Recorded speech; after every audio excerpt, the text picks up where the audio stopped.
అందరికీ నమస్కారం.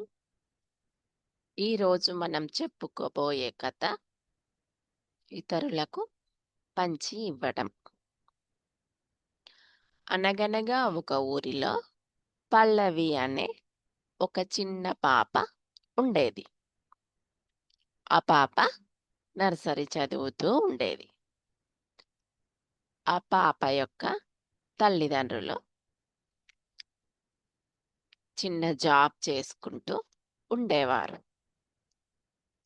అయితే పాపను రోజు స్కూలుకు పంపేటప్పుడు వాళ్ళమ్మ లంచ్ ప్యాక్ చేసి పంపేది కానీ స్నాక్స్ ఏవి పెట్టకపోయేది. కానీ ఆ పాపకు చిరుతిండ్లు తినాలనే కోరిక ఉండేది. దాంతో ఆ పాప స్కూల్లోని వేరే వాళ్ళ బాక్స్‌లోంచి ఫుడ్ ఐటెమ్స్ తీసుకొని తింటూ ఉండేది. అలా ఒకరోజు తెలియకుండానే టీచర్ యొక్క పర్స్‌లోంచి కూడా రూ. 5 కాయిన్ తీసుకున్నది. దాంతో ఆ టీచర్ గమనించి ఆ పాపను దగ్గరికి పిలిచి మెల్లగా వేరే వాళ్ళ వస్తువులు మనం వాళ్ళ పర్మిషన్ లేకుండా తీసుకోకూడదు. ఏదైనా మనం వాళ్ళని అడిగిన తర్వాతే వాళ్ళ వస్తువులు మనం ముట్టుకోవాలి అని మెల్లగా నచ్చచెప్పింది.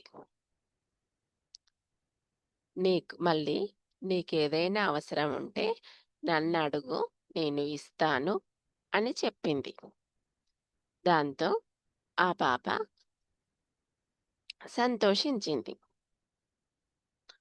అంతేకాకుండా ఆ టీచర్ బ్రేక్ బాక్ స్నాక్స్ తినేటప్పుడు పిల్లలందరినీ ఒక దగ్గర కూర్చోబెట్టి